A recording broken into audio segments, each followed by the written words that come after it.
Tainan Franco está na área até às 13 horas, com bate-papo, variedades e muita música. Aumente o volume. Terceira garrafa de vinho, programa uma amiga em casa, eu falei, manda começa agora.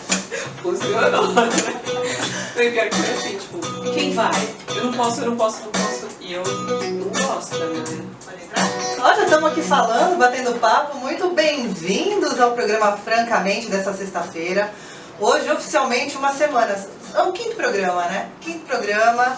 E a gente começou com o Gustavo Koch, produtor cultural. E vamos encerrar a semana com produção cultural, porque aqui a gente defende a categoria, gente. Essa categoria está protegida agora no programa Francamente. Hoje minha convidada é Heloísa Oliveira, produtora que está com o festival... Começa com F, a palavra que eu queria falar, mas não posso pelo horário, né? Mas muito legal. Incrível. Incrível. Ela, muito bem-vinda. Obrigado pela correria de vir aqui. Dividir uma marmita comigo na hora do almoço. Obrigada a você pelo convite. É sempre legal, né, trazer a divulgação desses eventos que a gente sempre faz com tanto carinho, com tanto esforço, que a gente luta tanto pelo espaço. E é muito bom ter gente que nem você abrindo, né, o espaço da divulgação pra gente. Muito bem, a rádio, lembrando que a rádio está de microfones abertos para quem tem um projeto cultural, social, quer conversar com a gente, quer divulgar um programa legal, um projeto legal, só entrar em contato. Tem um post meu lá no Facebook e assim, até abril a gente não tem agenda, mas depois já dá pra gente começar a organizar as pautas aí, porque foi bem legal a repercussão desses microfones abertos aqui para a cidade de Jundiaí e região. Quem quiser dividir uma marmitinha aqui comigo na hora do almoço e bater um papo, tá convidado. Elô, me conta um pouco desse projeto, o Festival Delas, Mulherada na Área. É um festival, na verdade ele é a 4ª edição do festival. As meninas começaram com essa proposta lá atrás, né, na época foi uma tarde ou um dia, né, de programação, que a proposta sempre foi isso, de trazer a arte das mulheres para a evidência, né? A gente está usando o mês de março, que é um mês emblemático, né, da luta das mulheres e de toda essa comemoração que existe, né? Existe uma mobilização, nem sempre muito pertinente, mas em torno da mulher nesse mês. Então a gente trouxe o festival, ao longo do tempo ele foi crescendo bastante. Está na 4ª edição, é isso? Está na 4ª edição. E essa edição, o ano passado a gente fez com o apoio do SESC, né? Teve bastante coisa que o SESC apoiou. E esse ano nós estamos fazendo via PROAC. Então a gente ganhou um edital do PROAC de festivais e ainda bem, né? Porque isso viabilizou que a gente trouxesse uma série de artistas incríveis para esse festival, para essa edição.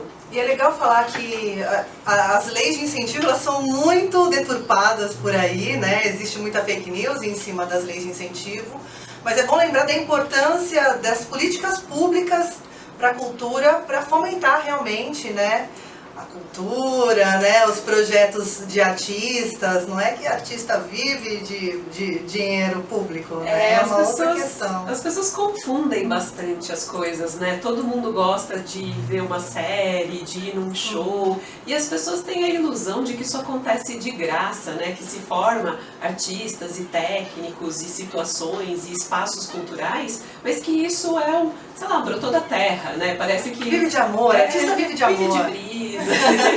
E na verdade todos nós temos, né, as contas para pagar e todo mundo merece ter o seu trabalho reconhecido, inclusive financeiramente.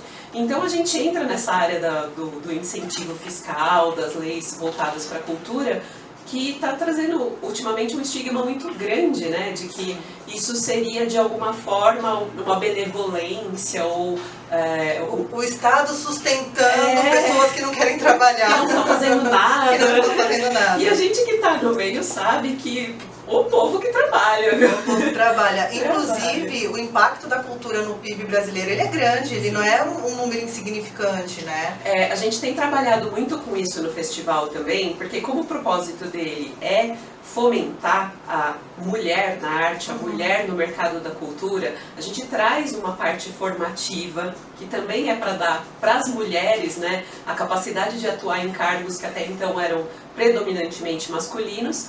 E então assim, a gente tem, por exemplo, nesse festival, nessa edição, tem uma oficina de iluminação cênica para mulheres. Né? E a ideia é trazer, então, eu quero uma técnica de luz para a minha peça de teatro. Vocês tiveram dificuldade de encontrar essas mulheres profissionais? Como foi assim, isso? Ao longo do tempo tem sido uma coisa difícil, né? Na última edição as meninas chegaram a bancar cursos para algumas certificações necessárias, específicas, mas nessa edição a gente deu uma sorte de encontrar uma equipe tão incrível e é uma equipe completamente composta por mulheres. Então, desde comunicação, assessoria de imprensa, fotógrafa, registro, a parte técnica de som, de luz, todas as produtoras, absolutamente todo mundo feminino, assim, né? A gente está tentando trazer essa força.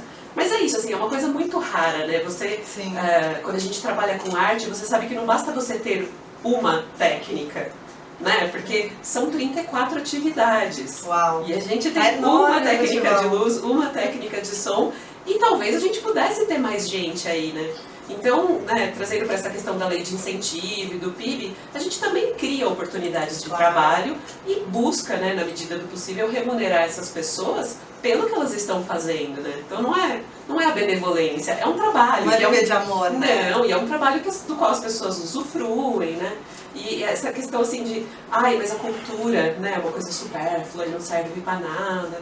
E a gente está vendo para onde está indo, se pensando nisso, sabemos que isso não contribui nada, porque a cultura ela é muito transversal, né? Ela conversa com saúde, com segurança pública, ela conversa com economia, ela conversa com todas as outras pastas, né? Com educação, que nem vamos, né? E eu acho que traz para as pessoas, né, um repertório de mundo e de vivência que não existe outra forma de você conseguir. Então, se você, sei lá, uma carreira super tradicional da vida, eu sou um advogado, eu sou um médico, eu sou, né, que seja um professor, mas eu estou trancado dentro desse meu universo, vivendo o meu dia a dia, não tenho nenhum acesso à cultura, qual é o repertório que essa pessoa cria na vida, né? Então você vai se fechando em bolhas e perde a sua percepção de mundo, de universo, de crítica, de demanda, e a arte tem esse papel fundamental, né? A arte e a cultura trazem o todo para dentro da gente. Sim. Então, porque as pessoas separam muito, a arte é coisa para eruditos, para as pessoas que frequentam Sala São Paulo, grandes orquestras, que entendem Mozart. A arte é quem vai no MAN e se emociona com o quadro, né?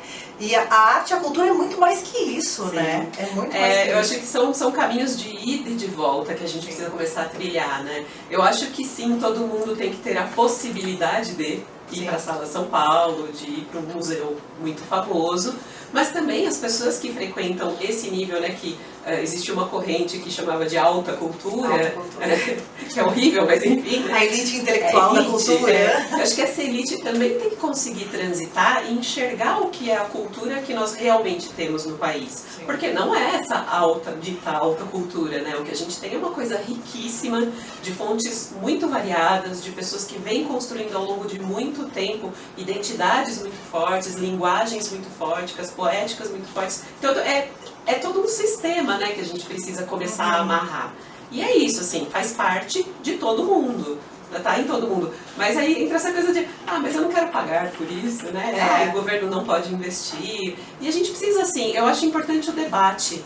Eu acho importante que as pessoas se envolvam nesse debate, mas com uma possibilidade de escuta também, né? Sim, com diálogo, né? Porque o diálogo não é só falar, não é um monólogo, né? Não é só falar, é escutar um pouquinho, né? Isso. Gente, falando em escutar um pouquinho, vamos de música. O papo tá ótimo hoje. Segurem esse programa, porque a gente vai sair daqui causando. Olha, a música pro Maurício Menezes Viana, Dr. Maurício, que está na escuta desde o primeiro programa, pediu pouca vogal, vai rolar a musiquinha pra você. Esse foi Jack Johnson, antes rolou pouca vogal com Engenheiros do Havaí, rolou Engenheiros do Havaí, rolou Humberto aqui, agora vai ser assim, todo dia vai ter, porque o programa é meu e o Soneca toca o que ele quiser, e assim funciona.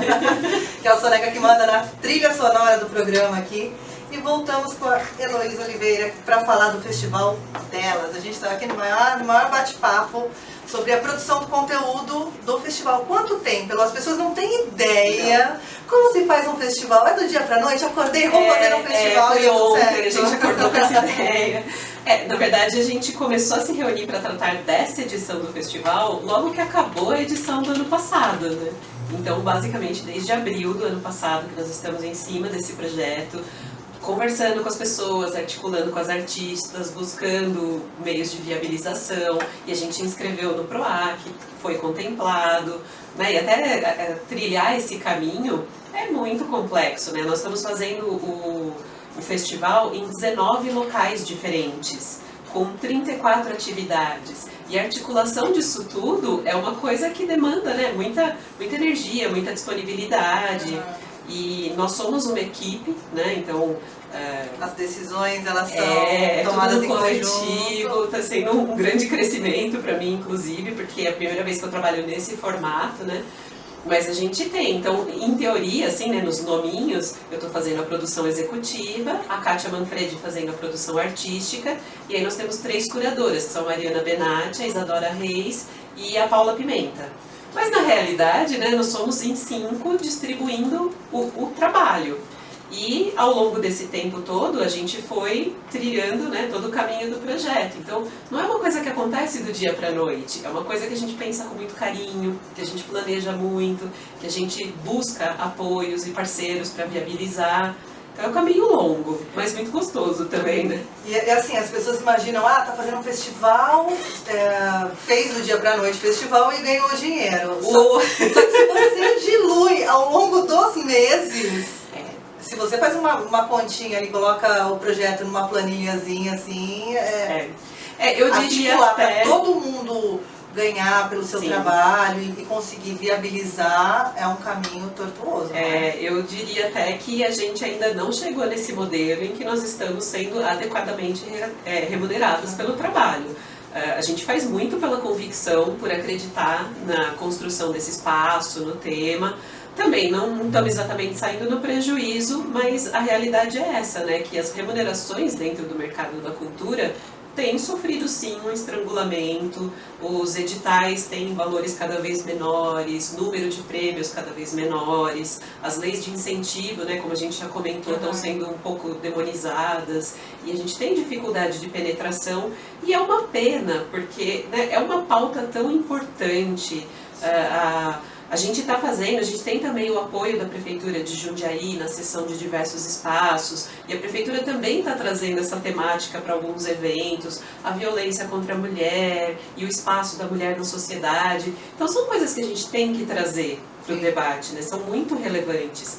E eu acho que esses caminhos que a gente acaba encontrando de divulgação e de poder falar sobre o projeto, de poder falar sobre a arte, também ajuda a mobilizar as pessoas que podem contribuir com isso, inclusive financeiramente, né? Sim. Que é importante, todo mundo tem lá seu boletinho para pagar. Esse projeto está sendo feito com o edital do PROAC, ou seja, você escreve um projeto para a Secretaria do Estado de Cultura, esse projeto é contemplado e aí você recebe uma verba, uma parte da verba, aí você executa e depois recebe a parte final. Depois presta contas. Presta contas para receber a parte final. Esse modelo de fiscalização é um modelo de sempre para todas as leis. O que as pessoas não sabem é que existe uma prestação de contas. Exato. Não é tipo o Daniel Mercury pegou R$1 milhão nos últimos 35 anos de carreira. Eu falo, gente, calma. Não é bem assim. Não é bem assim. Não, e eu acho que até as pessoas sempre usam esses exemplos, né, que viraram uns chavões, assim. Sim.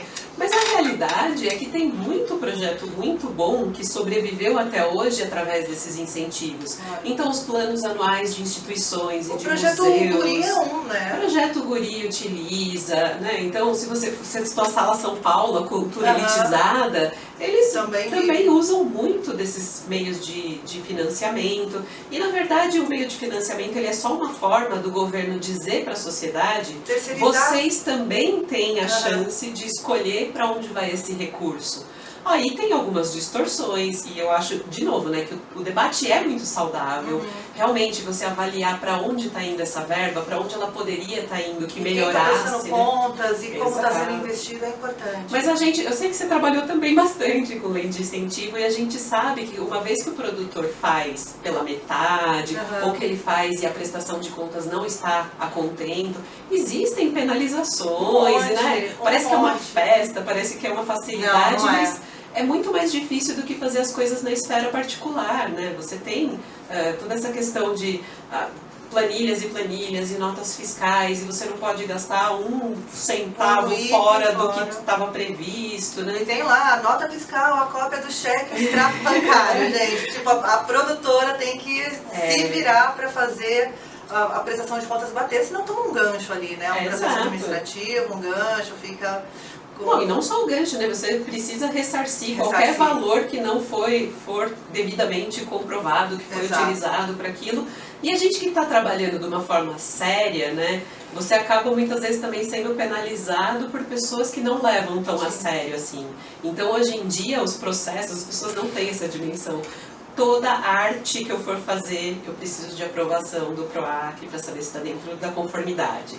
Cada centavo que eu vou gastar precisa estar de acordo com o que foi proposto. Então você está, de certa forma, amarrado. Mas isso também não impossibilita, né? Não inviabiliza, né? Isso, você só precisa planejar com antecedência exatamente o que você quer fazer. Porque também quem aprova os projetos fala, o governo aprovou. O governo parece uma entidade quase abstrata nesse sentido, né? Existe uma equipe técnica que avalia os projetos, existe o pessoal do departamento financeiro que fala, olha, essa planilha aqui está de acordo com o mercado, não é? Você não pode colocar qualquer valor, vou pagar 1 milhão só para uma pessoa. Não, né? Tem uns tetos ali. Eu acho que essa questão da personalização, né, de quem é o governo, né, é uma coisa interessante, porque todos os projetos de lei de incentivo, eles passam por uma avaliação de uma comissão. Sim. E a maioria das esferas, né, governo federal, estadual e muitas vezes prefeituras, eles compõem esses avaliadores entre técnicos que vão avaliar exatamente isso. Esse cachê está dentro da realidade ou não, né, é exequível ou não. E também eles convocam a própria sociedade para fazer parte dessa avaliação. Sim. Então existem comissões dentro da Lei Rouanet, né? Existe uma comissão de avaliação, dentro do PROAC existe uma comissão de avaliação, e as pessoas que estão antenadas nisso sabem que volta e meia aparece um edital de convocação. Eu sou da área de música e eu tô achando que os projetos que estão sendo aprovados não estão de acordo. Então vai lá, né? Se inscreve, participe disso e ajude a avaliar. Então é uma questão de... É exatamente isso, assim, a gente joga para frente, para o outro, para esse ser etéreo que é o Estado, essa responsabilidade toda, quando na verdade a gente tem sim caminhos e meios e formas de participação. Inclusive os conselhos municipais, né, que é uma organização da sociedade civil para brigar diretamente, para entender os passos que o governo tem dado, né? Tem vários aqui, vários conselhos em Jundiaí. Existe um movimento também de esvaziar os conselhos, né, que é como tirar a voz da população. A população tem voz na hora do voto, eu vou fazer uma marcha, eu vou... E não, existem os conselhos que você também viabiliza várias discussões sobre várias políticas públicas de interesse da sociedade, né? Eu tenho insistido um pouco nessa questão, porque gente para chegar, criticar, virar as costas e ir embora, a gente tá cheio, né? As pessoas que realmente estão dispostas a se engajar, a ir até lá e pegar uma parcela da responsabilidade para si, para conseguir melhorar as coisas, são poucas, né? E a gente que está nesse meio sabe que a gente acaba trombando com essas pessoas em várias esferas e essas pessoas vão atrás de conteúdo, de se aprofundar, de discutir mais profundamente, de entender as causas, né? Porque não é que as coisas são assim porque alguém está sabotando. As coisas são assim porque existe uma série de dificuldades reais, né? Então, eu gosto de insistir nisso, que as pessoas pelo menos experimentem essa participação, né? Para quando for trazer a crítica, também já começar a modular isso para uma crítica um pouco mais construtiva. Exato. A gente usa o termo crítica construtiva, mas as pessoas não entendem o que ela quer dizer, né? É uma crítica construtiva, o seu cabelo está horrível, né? Não, desculpa, gente, não é assim. De lavar, não, o seu tá lindo. A crítica construtiva seria, olha, né? Não está adequado, se você fizesse assim, te dou uma sugestão. Seca o cabelo antes de sair na rua, coisas não fala que eu não sequei o meu também, não. Estamos aqui descabeladas. Gente, olha, vamos de música e daqui a pouquinho a gente volta para falar exclusivamente do festival delas, Mulheres na Arte. Não, senão a gente vai ficar batendo papo, a gente vai falar do festival. Eu pensei que eu olhei agora que eu vi 9h30, 9h30, aí eu meio de e-mail, falei... Olha, damas do sucesso aqui na programação. E volto com a Elô Oliveira para falar do festival delas, Mulheres nas Artes. Porque a gente fica aqui batendo papo, colocando o assunto em dia, né? Faz um tempinho. A gente não se viu faz tempo. Eu fui embora do país, aí voltei. Agora que a gente tá se vendo, a gente nem sentou pra tomar um café. Mas vamos falar do festival dela. O festival delas. Foco, amiga, foco. Me conta, ontem então teve a inauguração, o lançamento do festival, né, dia 14 de março, também uma data bastante simbólica na luta das mulheres, né? Isso. E foi mostra que rolou A gente na teve galeria? duas atividades abrindo o festival, né? Que foi a abertura da mostra delas, de artes visuais, e depois uma festinha, né? Bom, né? Um fervo delas no Bar do Haulis. E essa mostra delas, esse ano a gente trouxe um formato um pouco diferente, que nos outros anos existia a mostra delas, de artes visuais, mas existia uma seleção de trabalhos. Então as artistas mandavam a proposta do trabalho e a gente fazia uma seleção, né, para fazer a exposição. E nesse ano a seleção foi feita de artistas. Então elas mandaram um portfólio para conhecer um pouco qual é, né, a linguagem de cada uma, como é o tipo de abordagem que elas têm do tema. E essas pessoas foram convidadas pelo festival a compor essa exposição de uma forma coletiva. Aí nós trouxemos 2 artistas para orientar esse grupo. Então foi um processo coletivo de construção da exposição. E ela ficou realmente com uma característica assim, ela, claro, né, cada artista tem a sua linguagem, tem a sua abordagem do tema, mas ela traz de uma certa forma uma unidade, né, acerca desse tema, né, que é o que a gente está vivendo exatamente hoje em dia, especialmente da violência contra a mulher, da falta do espaço da mulher na sociedade. Então foi um trabalho muito rico para as artistas que participaram desse processo. Porque as artistas não vêm só e expõem, né? Elas também passam por um processo ali de integração mesmo no festival. Exato. Integração, orientação, né, que eu acho que todo mundo que trabalha com artes deveria ser assim com todas as carreiras, mas nas artes é muito comum que você não estanca numa determinada formação, você está sempre buscando uma referência, um aperfeiçoamento, uma nova linguagem, né? Existe uma predisposição ao risco muito maior. E essa proposta foi também de trazer isso. Então existem essas artistas que são, né, tem um trabalho consistente, que também tem um trabalho dentro da academia, que vem para orientar outras artistas para compor uma mostra mais amarrada, né? E a exposição está rolando na Galeria de Artes Fernanda Perracini. Eu sempre me enrosco com o sobrenome da Fernanda. Que é aquela galeriazinha que tem do lado ali do Politeama. Tem as portas do Politeama e naquela lateralzinha ali tem essa galeria que cada vez mais está sendo ocupada, né? Ainda bem, né? Ainda bem, quer ocupar todos os espaços, inclusive os públicos, né? Exato. Muito legal. E quais outras atividades? Você falou que vai rolar oficina. Vai rolar oficina. A gente dividiu, né? A gente tem diversas linguagens. Então a gente está trabalhando com dança, com música, com circo, com teatro, com cinema. E existe também uma parte formativa, né? Que então são os bate-papos e as oficinas. E dentro das oficinas a gente tem algumas coisas que são mais voltadas para a formação, né, técnica ou em linguagens. E a gente tem também algumas coisas que são mais, né, os bate-papos, as vivências que são amplas, assim, para a gente discutir, né, trocar ideia com outras mulheres, com outros olhares sobre essas questões que envolvem o mundo feminino dentro da arte, né? E a proposta, a gente está se esforçando bastante, como todas as mulheres que estão envolvidas no projeto meio que fazem parte de um grupo, né, circulam os mesmos ambientes, conhecem as mesmas pessoas, a gente está fazendo um esforço grande para sair dessa bolha. Então, você comentou do outdoor, né?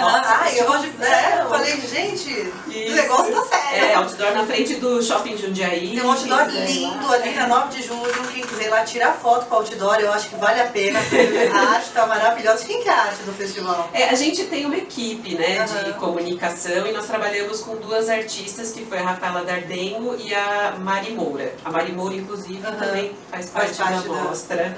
E a gente está tentando trazer o trabalho dessas mulheres, né? Mapear onde estão essas pessoas e também abrir, né? A gente sabe que é uma cidade que tem muito mais pessoas, artistas, mulheres, públicos, que a gente às vezes não consegue atingir. Então a proposta é essa, a gente trouxe uma oficina de percussão e danças brasileiras. A gente está trazendo uma oficina muito legal que se chama Captura Audiovisual de Guerrilha, que é, né, qual é a proposta, quais são os limites e as formas de você capturar esses momentos, né? A gente aqui está nesse exemplo, né? Tem uma câmera ali, a gente tem dentro da rádio, com o daqui. celular e essas múltiplas formas. E a gente está tratando muitas vezes com temas sensíveis que existem, né? Barreiras, inclusive institucionais. Quais são esses limites, né? Como que a gente trabalha dentro dessa modalidade, tanto da parte jornalística quanto da parte artística? E tem umas outras oficinas também, né? A programação. É enorme. Onde que a gente acha? Tem no Facebook a programação. Isso. O Facebook é Festival Delas. A gente está no Instagram também como @festival.delas. E nós temos o site que é festivaldelas.com.br. Muito bem. Então você... Gente, é só dar um Google Festival Delas que vai aparecer tanta coisa, porque inclusive recentemente saiu no JJ, acho que dia 6 saiu uma matéria do Festival Delas no JJ. A Kátia, que faz parte também, ela estava na virada feminista que aconteceu em novembro, Sim, né? A Mariana também. A equipe, ela transita, como eu comentei, né? A gente transita por uns espaços que são meio comuns. E a ideia de ir agregando pessoas que estão fora desse círculo, a gente está entendendo como muito positivo. Então a gente está comentando aí de sair a matéria, então a gente está com uma assessora de imprensa muito bacana também, que né, não estava, por exemplo, no meu mapa, assim, e a gente vai trazendo as referências e somando. O que é muito importante pra gente, porque essa rede de contatos e esses apoios femininos, né, que entendem o nosso ponto de vista, as nossas necessidades, tá sendo uma construção, né? A gente está tentando trazer. Porque também partilha as dificuldades, né? Você vai partilhando as mulheres de espaços diferentes, tem dificuldades diferentes e tem mesmo as dificuldades em alguns aspectos, né? O Festival Delas, o público, mas o homem pode participar das oficinas? A gente tem algumas restrições, né? Então tem... toda a programação de oficinas e bate-papos, oficinas principalmente que são as que precisam de inscrição prévia. A preferência é para o público feminino, tendo a disponibilidade de vagas, os homens podem participar. Né? Mas tem algumas que eu não sei nem se conversam com essa questão do público masculino, né? Então a gente tem, por exemplo, uma oficina de uma linguagem de palhaço que se chama O Risível no Feminino. Eu acho que seria fantástico que houvessem homens interessados, né? Mas a proposta é trazer para as mulheres. E a gente tem também uma oficina da Lili Monteiro que ela se chama Onde Você Se Amputa para Caber. Então que ela traz essa questão mesmo, né, da expressividade e quais são os limites que são impostos para a mulher, né, mesmo fisicamente, né, na forma social que a gente vive. Por que é que a gente precisa tanto, né? Se encaixar e se moldando e se quebrando para caber em algum lugar, né? Exato. E caber num modelo, num imaginário que não foi a gente que criou, exatamente, né? Não é confortável pra gente, né? A mulher se coloca sempre nessa situação de desconforto, de tá sempre tentando se lapidar para se encaixar no que os outros esperam que ela seja, né? Enquanto, não digo que os homens não tenham, né, as dificuldades, se adaptar também a essas dificuldades, mas isso é muito mais forte, muito mais presente na realidade da mulher, né? A gente conversou sobre isso também numa outra situação que a gente envolve a questão do protagonismo na maternidade, né? Como isso não é dividido, e aí a mulher tem o filho e fica em casa, ou vai ter que trabalhar, e vai ter que ser a melhor mãe, a melhor profissional. Tudo. Quando na verdade você não tem que nada. Você não tem que nada e é não sou obrigada. Não sou obrigada a nada. Gente, olha, daqui a pouquinho vai ter dica do Sessão 7, pois a Cal e o Felipe, que tem um canal no YouTube sobre cinema, vai daqui a pouquinho participar aqui dando umas dicas pro final de semana. Vamos de música?